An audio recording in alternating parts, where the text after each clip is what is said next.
You're listening to a Brain Stew Fresh Fright Review.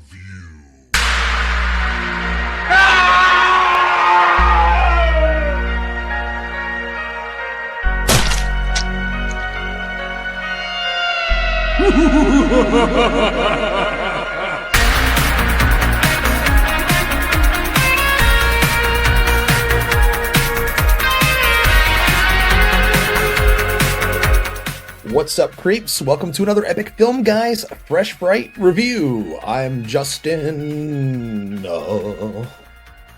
I'm Jeremy. I'm Be Ready.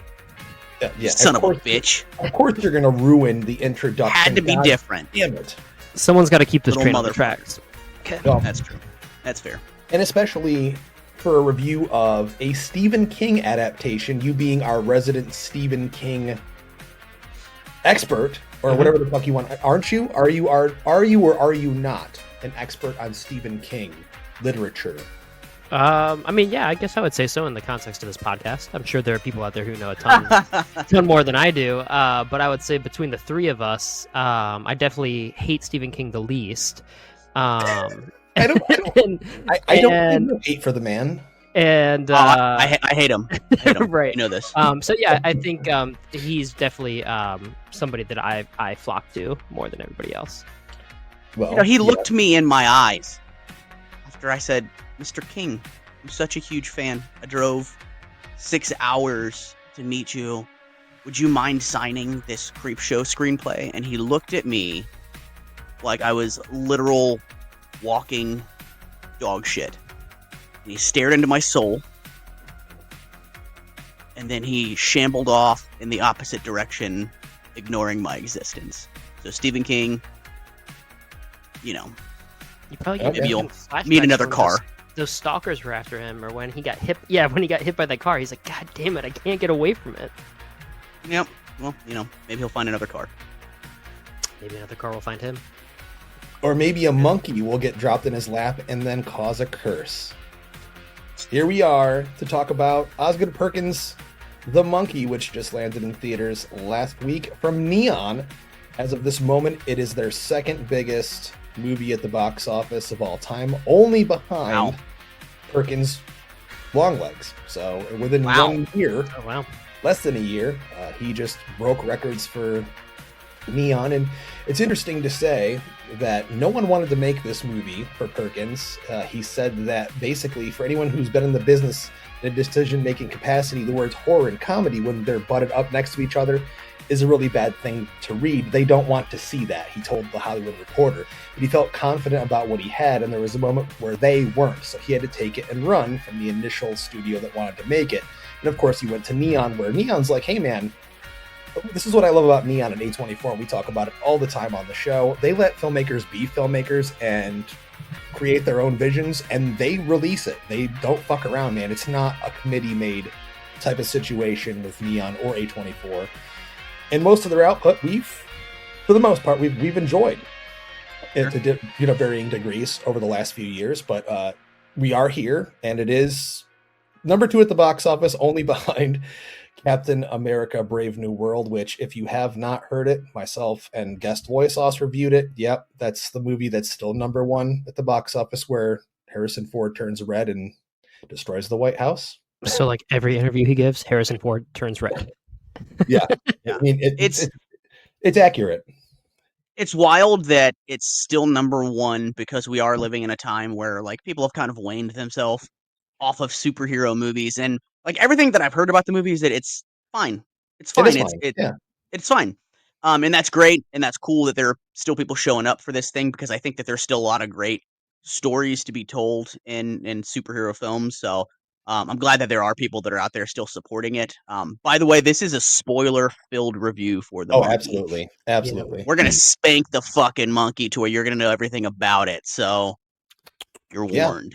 We might as well get right in, but Brady, go ahead. Oh, I was just gonna say, on top of the the production stuff you were saying with Oz Perkins, didn't Frank Darabont have these rights for a long, long time? I think he did. The story short story was 1980, right? Yeah, and I think Darabont had wanted to make it a film around the time he did The Mist, or like right after, but just never did. So it's been in production for quite a while.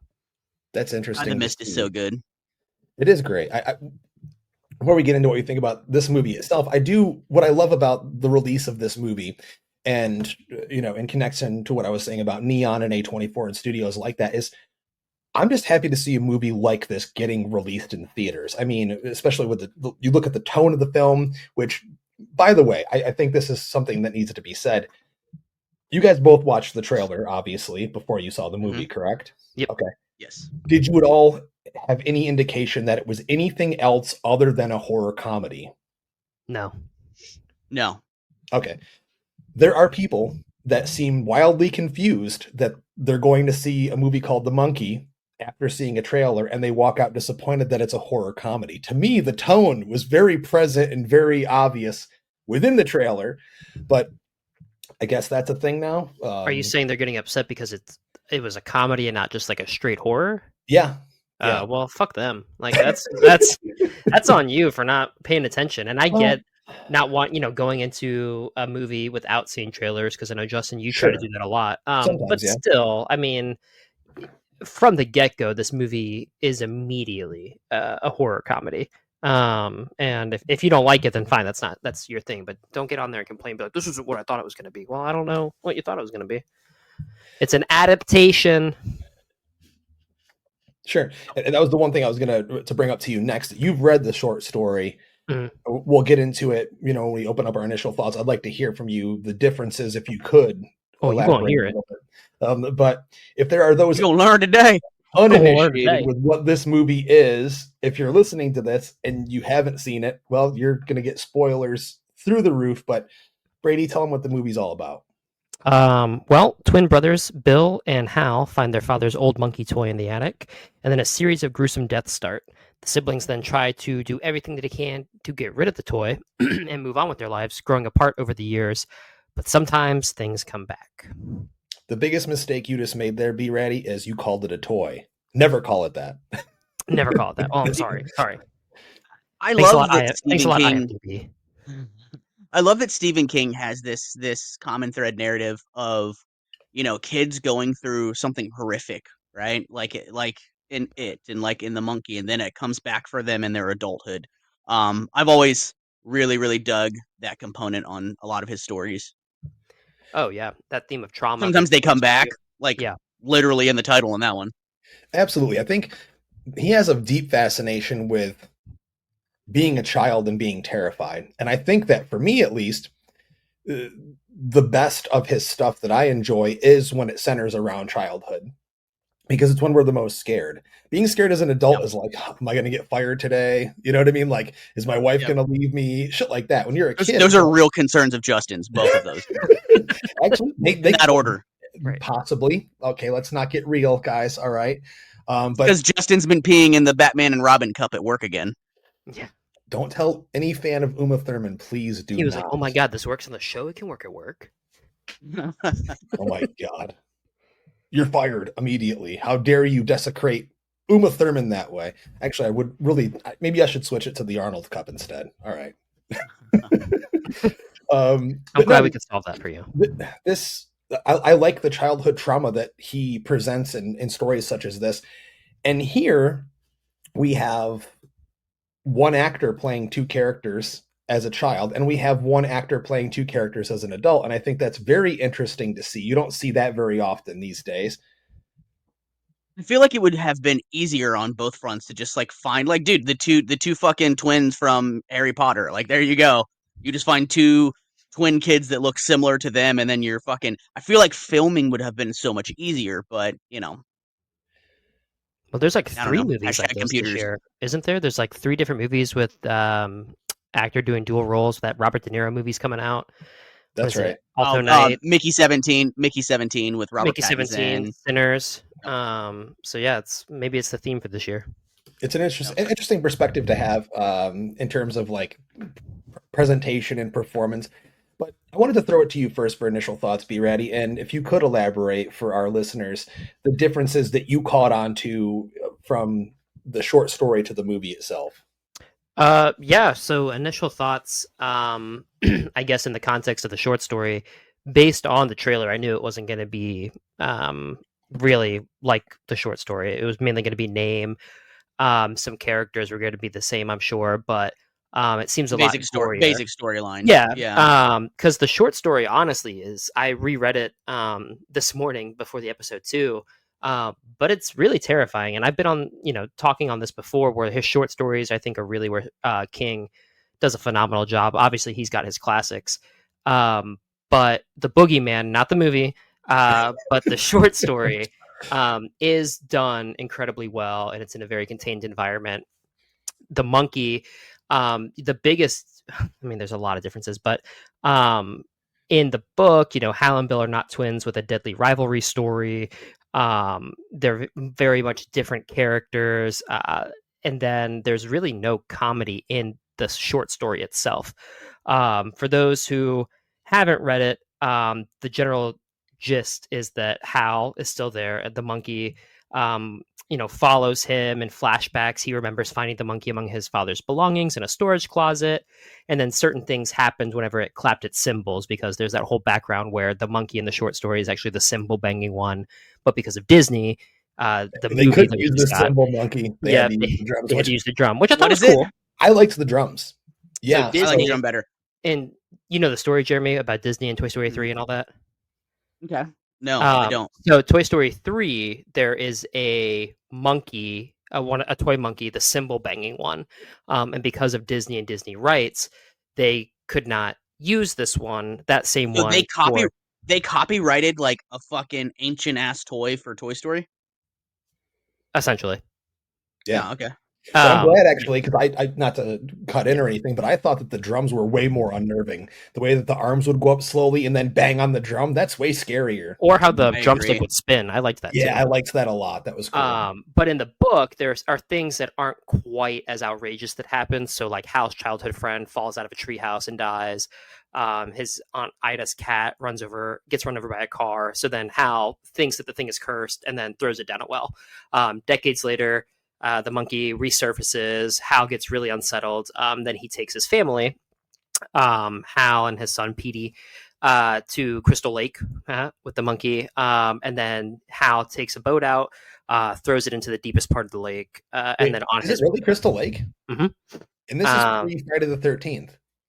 Because it came out in 1980. Well, this one came out in 1982, I think. Oh, did it? Okay. No, he wrote so it in that was 19. No. He wrote it in 1980, and it was nominated for an award in 82. Oh, wow. So then that's The same that's year as pre- Friday the 13th. Yeah. Damn. And then as the bag sinks, Hal thinks that he hears the faint sound of the cymbals clapping, and the boat starts breaking apart.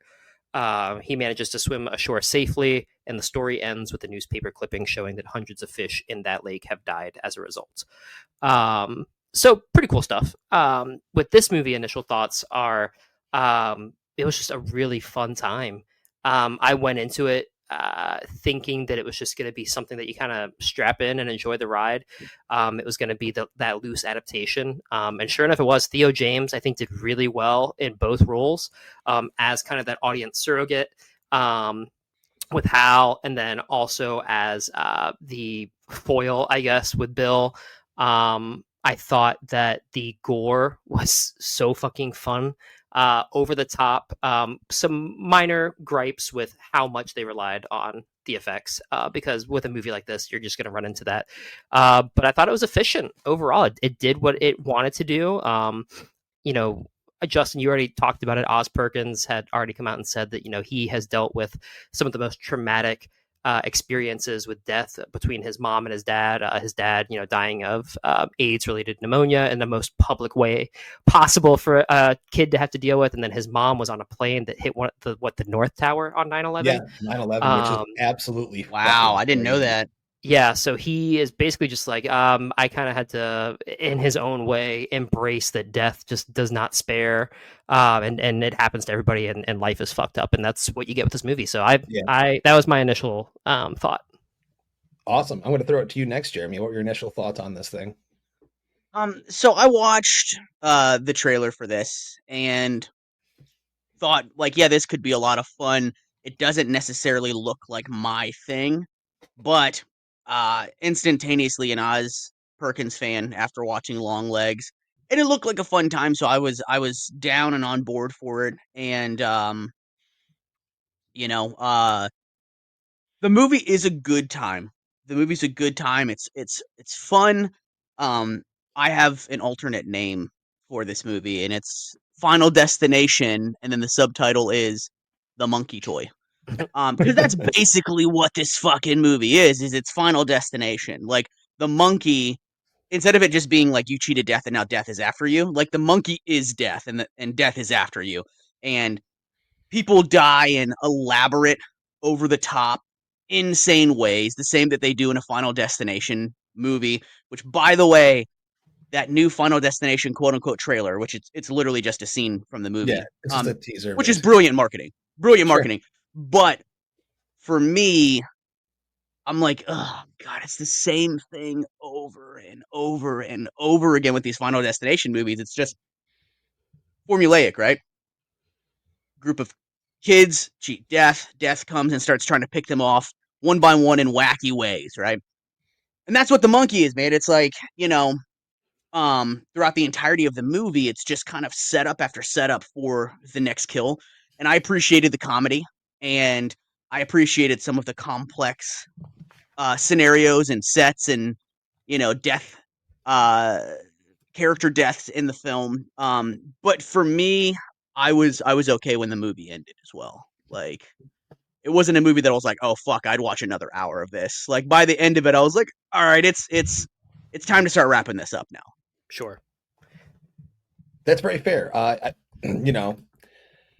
I saw this twice. I got to see it a little bit early. It was not a press screening, which a very interesting thing. I think I mentioned it to you guys.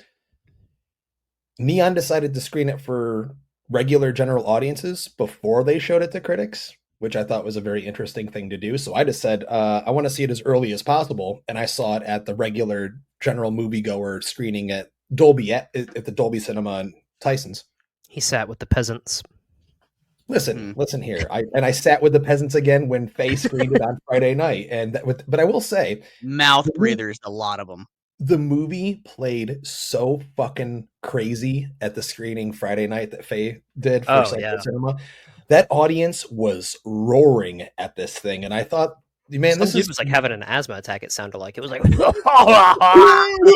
was like, oh my god, this guy's gonna actually become one of these characters. Then someone fucking fell down the stairs at the end of the screening. Too. Yeah, So, like, oh my god, did someone twist the back of the monkey and it turned on? This poor dude falls like right next to Justin on the stairs, and Justin just kind of goes with one arm, like, oh, and the guy like stands up, and I was like, man, this. I didn't even know he fell until after I looked at him. Justin didn't even move. This dude is. I mean, this dude's built like a old linebacker that played in high school like 30 years ago. I train 5 days a week. Okay, I can lift him with one hand.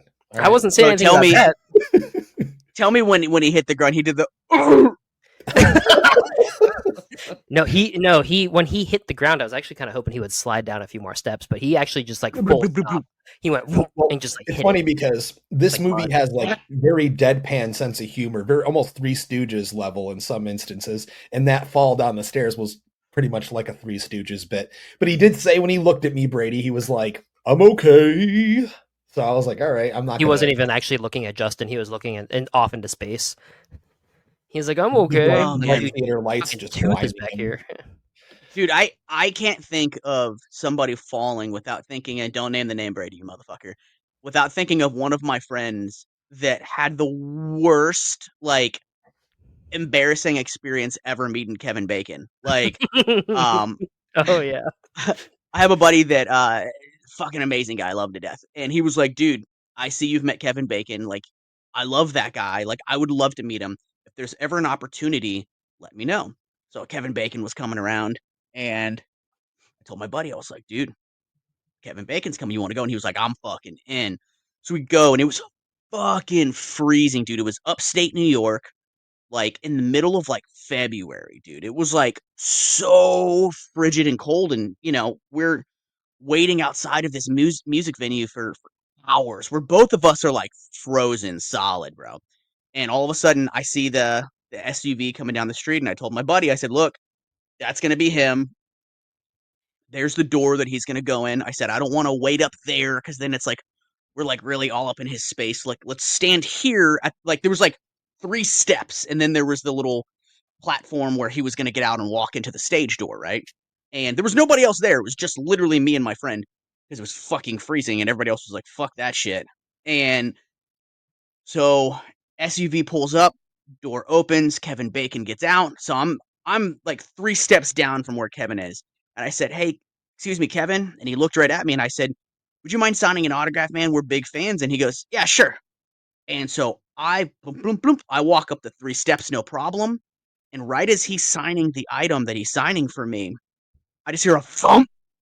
And then Kevin Bacon, dude, started laughing his ass off. And I look and I turn around, and my buddy was so frozen and so cold that like he miscalculated the steps and he literally belly flopped, like fell onto Oh, the steps. man. Like, dude, his markers went flying, like the items that he wanted autographed went flying. And Kevin Bacon, dude, gives no fucks, no chill, bro. He was like, "You all right, buddy?"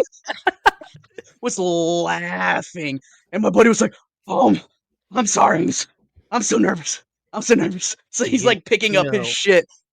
That must have been the coldest fucking fall too. Like when your foot is Dude, cold and you stub it against a bed or something. concrete steps, Oh. dude. Concrete steps. So literally, as he's signing for my buddy, he's still like, "Oh man," and he's like, "I know.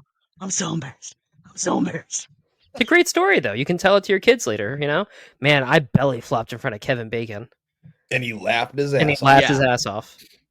And then we went and ate delicious pizza, and we both had a good laugh about it. It was fucking great. It was a good day. Kevin Bacon also had a really fucking good time with it.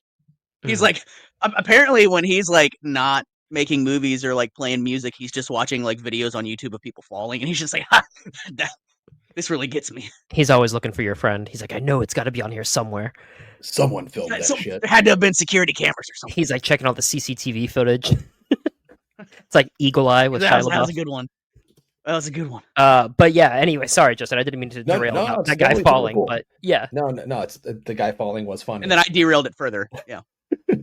But no, I mean, seeing a movie like this with a lively crowd really made you feel like this is what the movie was meant to do. It's meant to entertain. It's meant to make people laugh, come together, and rip and roar when there's a wild death on screen. And I said this, I think, the first time I saw it. It felt like if David Lynch, God rest his soul, R.I.P., and John Waters came together and collaborated to make a horror comedy. It's that similar tone. And when Lynch passed away a few weeks back, I rewatched the first season of Twin Peaks. It's one of my favorite shows of all time. And it's interesting that he Perkins himself employed that type of humor and tone within to this. So it had that kind of weird, awkward vibe where I think that he intentionally has moments that happen after like a laugh that he knows is going to land that doesn't land. So it's this awkward moment where it's like, everyone in the crowd is just looking around like, am I supposed to laugh at this? Sure. He is very meticulous in his writing and in his timing and everything. And I feel like that's what this movie is. It's just a very strange black horror comedy with amazing deaths, great performances, and it's just a lot of fun to watch. I mean, I feel like this is destined to become like the future of what the Midnight Movie was maybe in the late 80s, early 90s, when you'd find that one movie that you're up late, maybe you're having a cocktail, maybe, eating some fucking Doritos or something, and you're like, oh man, like this thing is pretty fun. I'm just going to throw this on.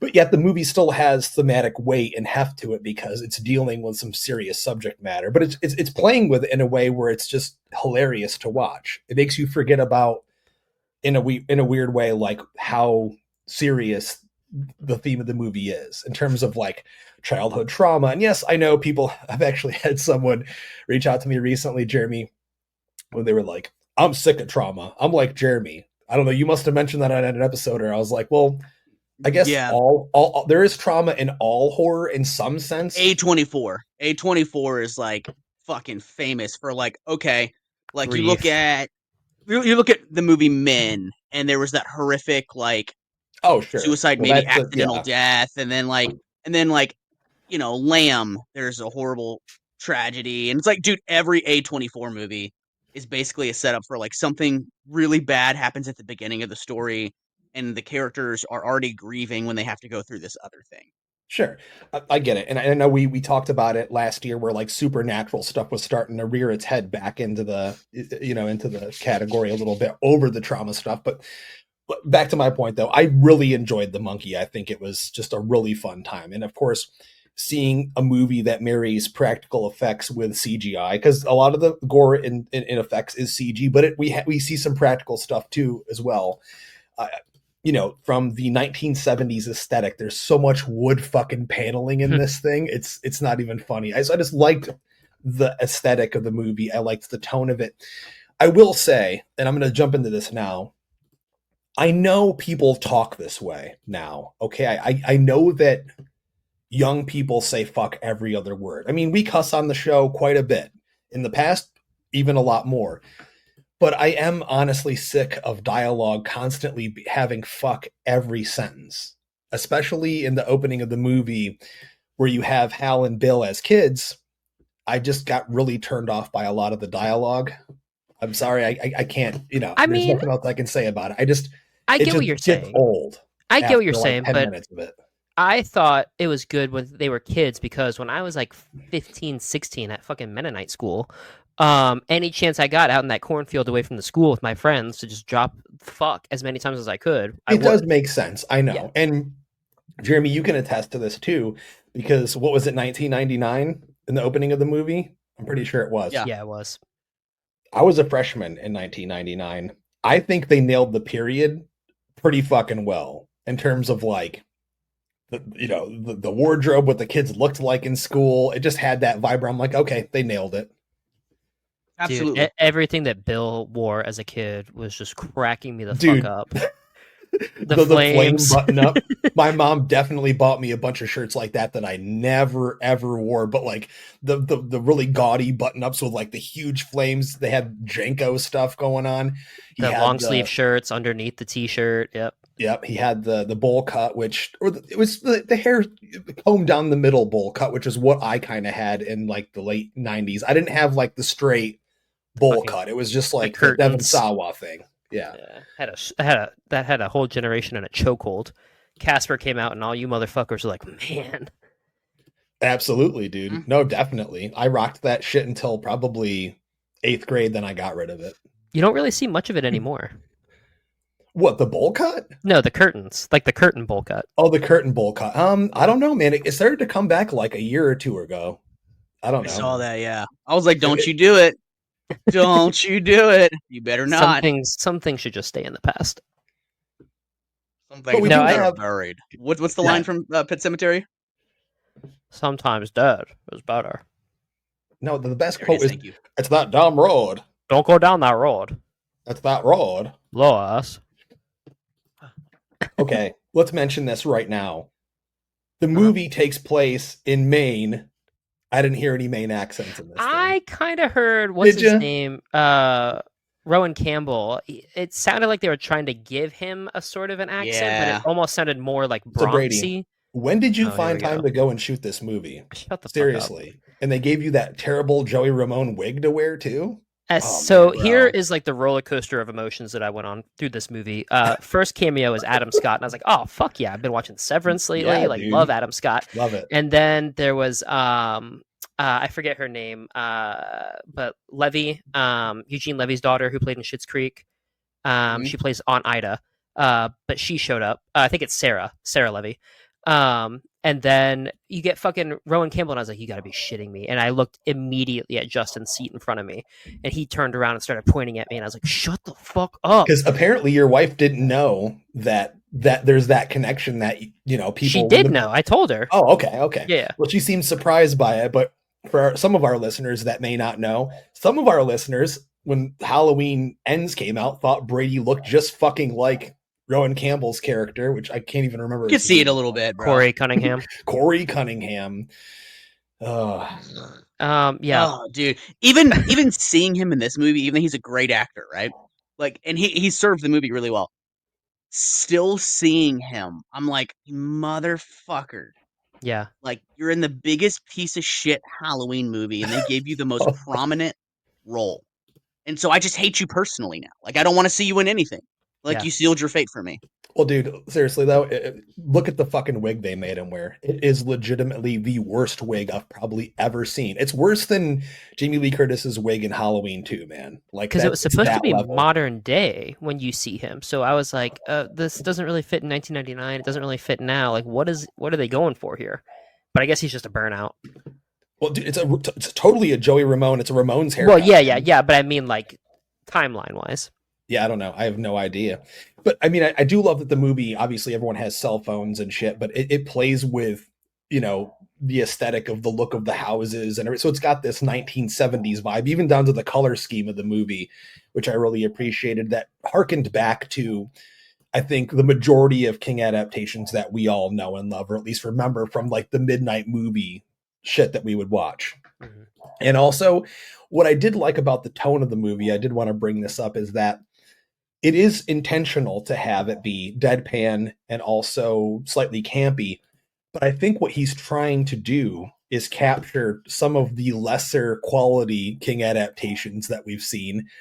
Let's face it, the majority of Stephen King film adaptations are garbage, but we still like a lot of them. And some people like actually are hardcore about them, but some of the acting is over the top. Some of the actors they have in them aren't very good. And I think he takes that as an influence to put into this movie here.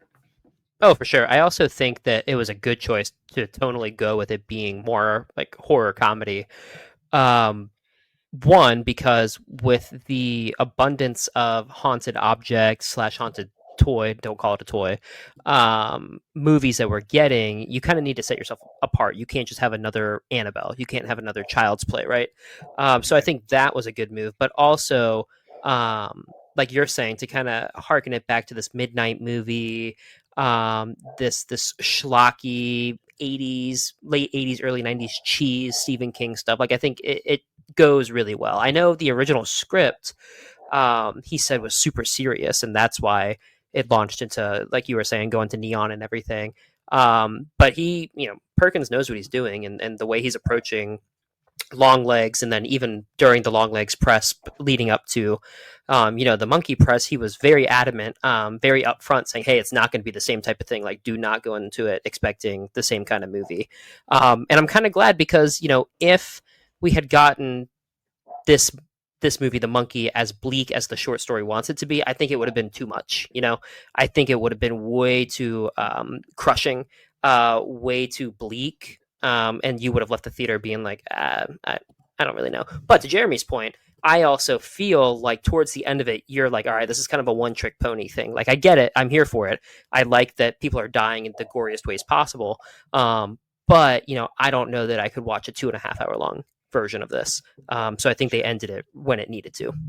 Yeah, I mean, the movie's Apparently, only 98 minutes. So yeah, apparently all Osgood Perkins does is make movies, because, like, dude, LongLegs didn't even come out a year ago. Now we're on to The Monkey, and then I don't know if you guys stayed past the credits. Of course. Yeah, of course. But there's a trailer for another new movie. What is it called? The Keeper. Mm-hmm. Dude, what the fuck is it? What is that? Is that part of the mystique of, like, that trailer? Like, what is that? Get this. I don't know if you read this, Brady, or not to cut you off or anything, but he said it connects to The Monkey. Yeah, it's also, I read the synopsis for it, and it's supposed to be like a couple goes out to a cabin, they're happily married, like kind of newlyweds, and then, for some reason, one of them has to leave the area, and the wife is stuck in the cabin alone and starts like seeing visions and like experiencing this dark presence. So that's the synopsis. But yeah, if I didn't read that before seeing the trailer, I would have been like, what the fuck is this? What is that? And, like, what's wild is that, like, he's made, this is his third film, right? Or no, he made another movie before this. He's made a couple. He made Blackcoat's Daughter. Yeah. So his past 3 movies, I mean, like, you have LongLegs, you've got The Monkey, and then this Keeper movie. All 3 of them seem like completely different films. So it's totally different movies tonally. Yeah. Yeah, it's cool that he's flexing that, but like I said, apparently all that dude does is fucking make movies, because I'm like, wow, he's already got another one in the bank. Or make amazing cameos. He also does that. Dude, Yeah, his cameo was fucking awesome. Let's what was each of your guys' favorite death in this movie? Well, honestly, it probably has to be. That's really difficult. I'll go first. I'll let you Okay, guys I think was about it. gonna say, well, go ahead. Yeah. Yeah. So my favorite death scene was the aunt because like it was like literally like 3 or 4 things like back to back to back, and Yeah. then the way that she went out, like her face was on fire and she took off running out of the house and she ran directly into the for sale sign that like had a spike on the end of it. And then dude, like a couple scenes later when our lead character is returning home to his aunt's house, Hal. When Hal was returning to his aunt's house, they had a fucking like a speed cone like over the fucking spike where she like fucking went face first into it. I laughed so hard at that. That was good. I have two, I guess. I think my favorite over the top kill, spoiler alert, has to be at the end when Bill gets beheaded by a cannonball of his own doing. Like you see it Yeah. coming, but it's still so fucking good because that scene where he's like holding his hand out for the handshake and then slicking his hair back twice, and then it's like the music stops and goes with it. Like you're like, just fucking kill this guy. But it's still surprises you a bit. And then the other one that I really like is, man, when the fucking mom, Tatiana Maslany, gets killed by the aneurysm, because that shit terrifies me. I saw a movie, I think it was like some sort of like ABC Family movie, like made for TV when I was a kid. And it opens with like a family like playing with their dog in a yard, and all of a sudden the mom just like falls down. And they're like, she had an aneurysm. And I asked my parents, I was like, what is that? They were like, just means that like something happened and you like fucking die. So for background for this before we go into Justin, Hal is the bullied twin. Like Bill is always bullying him. So he starts realizing the monkey is probably responsible for these things happening when the babysitter gets killed at Hibachi. So he twists the key to try to, say, hey, please kill Bill. Unfortunately, as we come to find out, the monkey does not take requests. No, he doesn't take requests at all. He's like, I'm going to do what the fuck I want. And Bill comes home and his mom turns around and there's like just blood pouring from her eyes and everything from the aneurysm. And I remember looking at Faye and I was like, what the fuck did she just die of? Because I was like, did like something come flying through? You're looking for that Final Destination thing. And then the doctor, or there's the voiceover being like, it was an aneurysm. And I was like, holy shit, like that one got me. I totally, terrifying. I think it's the scariest probably out of all of them, because in the setup, when Bill comes in the door and he keeps calling for his mother, and as from a kid's perspective, to walk in and just see your mom die like randomly out of nowhere like that, that's some terrifying shit. Absolutely. My favorite kill probably has to be the girl at the swimming pool, because it plays on that super unrealistic shit we've grown up and seen in movies, Tommy Boy, National Lampoon's Vacation, where you go out at the pool and even though that shit's closed, it's at like 1-2 in the morning and there's some random hot chick there in a bikini just ready to fucking go swimming. And she goes to go jump in the water and Hal's like, no, because he sees that the electricity is connecting to the pool. And then, of course, her whole body explodes in the most over-the-top, crazy, unrealistic way possible. And his reaction is hilarious. He quietly goes back to the hotel room, grabs the pillow, and just screams into it a few times. It's like, Petey, get up right now. We have to go. Something happened. Some woman, and then they like just drive to another shitty roadside motel to go to sleep. I thought it was just absolutely hilarious. And let's talk about Petey for a second. Look, maybe it's because I fucking hate kids. But I don't know if it was just me. You guys can chime in. I did not like the character of Petey at all. Maybe it's how he's written. Maybe it's because he's super fucking snarky all the time. Dude, can you imagine though having Elijah Wood's Ted as your stepfather? Any kid that had that. Justin, guy, I'm gonna take your power real quick. That's what I'm saying. I'm taking your power. But no, and I get that, and I know he's supposed to be the teenager who's caught in this awkward situation where he like knows that his dad doesn't want to be around him, doesn't know why, and then Elijah Wood's gonna adopt him. But I still felt like, man, you are just every scene and like that first like the 2/3 of what he's in, he's just like there's a snarky comment. That's all his dialogue is. And I was like, all right, dude. I honestly, you don't know kids, man. You don't, and it's good. You don't have any. That's not snarky at all. This kid is just, I would feel that way too if I had my estranged dad that only wanted to see me once a year.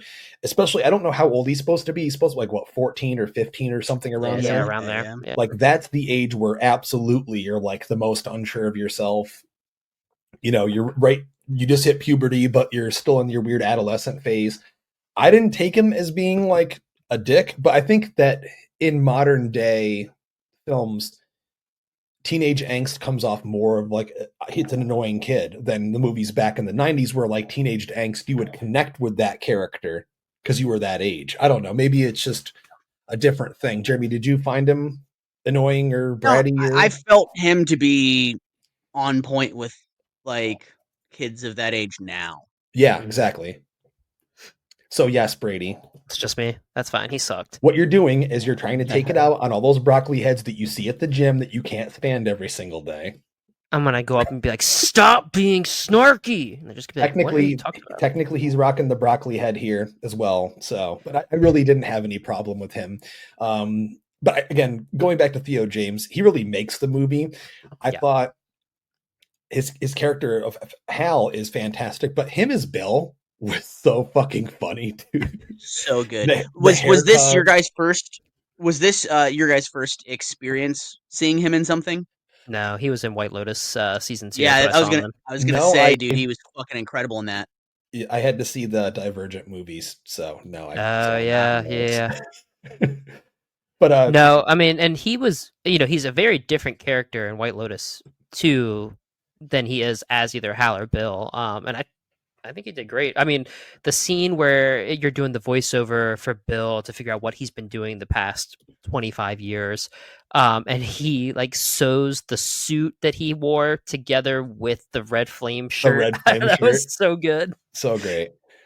I loved how over the top and unrealistic it was that he was like, he's in this building, he's in a fortress that he put together just for the sake of this monkey. What's he actually do for fucking money? No one knows.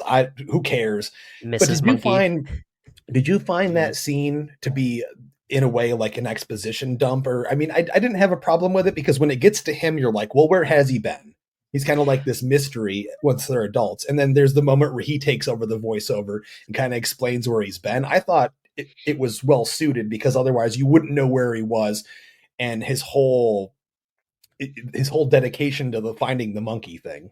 Well, the movie opens with a voiceover from the perspective of Hal, so sure. I felt like it wasn't jarring. It didn't feel like it stopped the movie's momentum or anything. It felt like it was a transition to you're getting this other POV of the other twin. Yeah. And I think it was funny. If it had just been like this huge exposition dump of like 10 minutes, just let me catch up to speed on what's been happening, but you're actually genuinely wondering what's happening because there's that point where Hal's on the phone with him and he's like, Bill says, go to the hotel, wait for my call, or wait for my signal. He's like, are you in town? Yeah, are you staying here? Yeah. Yeah. I love that once he finally gets the monkey back, like he just goes on a monkey rampage to where he literally kills everyone in the town. Like that dude's just turning the key. That dude's just turning the key. And I will tell you that my favorite part of this entire movie was the fact that they quoted, and death appeared on a pale horse. Like they quoted that a few times in the movie. And then quite literally as the movie is ending, Hal stops the car because death, which is on a pale horse, literally is literally crossing the road, so they have to wait until it crosses before they can start driving the car again, and they make eye contact, and Hal kind of gives them like a head nod, like, hey, like because the monkey had brought literal death upon that entire town. Really dug that. That was my favorite part of the whole movie was the fucking death on the horse. And then, of course, you have the cheerleaders that are cheering as they're driving by, and then, of course, like fucking all get slaughtered, and then the movie ends. Amazing. I think I love the basic theme of the movie is that death is surrounding all of us, and it has something to say about how we respond to it. We just live our lives. You know what I mean? Like all these people are dying around us, and you're still going to continue living your life. At the end, we have Hal and Petey in the car, and he's like, "What do you want to do now?" He's like, "Let's go dancing." Yeah, my grandmother. Yeah, that's something that, or my mom. She said, it's your grandmother liked to go dancing. Let's do it. Lois liked to dance. and they go to dance. They're just like driving through all this death is surrounding them. It's this horrific shit. You see a lady with her baby on fire in the carriage. Like they're just going through with it, and they're going to go live the rest of their life because that's what we're surrounded with. It has a lot to say about how we as a society, how we deal with death, and how we kind of just, in some ways, deal with it and move on or just ignore it. So, well, what's the quote that Lois has, I think, after the funeral, where she says, everybody dies. Some of us peacefully and in our sleep, and some of us horribly, and that's life. Yep. And she's like, and you're going to die, and I'm going to die, and the dog's going to die. And that's, again, that's very, it's true. Most of us don't think about that on a daily basis, but yeah. But it deals with it in a playful way, and it gives us an entertaining movie at the end of the day. So yeah, I think that's pretty much it. You guys ready for final thoughts? Sure. Yeah. Do it. Jeremy, final thoughts, and are you going to trash or treasure the monkey? Final thoughts is I thought it was an entertaining movie. However, not for me. Not for me. This is a movie that I will never watch again. Ever. Like I said earlier in the review, it's kind of, despite being entertaining, I can be entertained by a bad movie. Not saying this is a bad movie, but even a bad movie can entertain me for an hour and a half, and at the end of it, I'll go, okay, well, that was still a bad movie, even though I watched it all. This is not a bad movie. It's just not for me. It's not going to be something that I wouldn't run to my friends and be like, you have to go watch The Monkey, right? It's fine. It's entertaining, but for me, it just is not the type of movie that I particularly care for because, like I said, it becomes a one-trick pony of like setup after setup after setup, and I'm gonna trash it because of that. Just not my thing, man. Not my cup of tea. Respect. Be ready. Yeah. So I'll just start off by saying I'm gonna treasure it. I think that it's been a long time since I have belly laughed in a theater at things, like to the point of like not sure if I was going to be able to catch my breath, while also still having that suspense and being like anticipating what's going to happen next. Sure, a lot of it does towards the end, like you said, become that one trick pony. I think there are some muddled things. You really do sacrifice a strong thought out storyline for having this much gore and just kind of nonsense. But I'm okay with that because that's what the movie intends to do. And it's not trying to bill itself as something else. I also love that Perkins has been doing now, this theme through his movies of childhood trauma and how that transcends into your adulthood and the things that we carry with us from our childhood. Black Coat's Daughter is one. LongLegs, we've talked about that in great detail about what your parents lied to you as a kid, how that comes back to you as an adult. And then this one where it's like you witness awful things happen to your family or people around you as a child, and how that buries you as an adult, or how that makes you have trouble forming relationships or being social, or it splinters. So I could really appreciate that while also still being able to laugh at a lot of the stuff that's happening. It's a movie that I'm definitely going to go see again because I just want to catch it all on that screen. Maybe I'm chasing that high of the theater that we had the other night, but I definitely would recommend it to people, and I'll be watching it again. So it's a treasure for me. Wonderful elaboration on how you feel about it. Very well put. I agree 100%. Lock and step.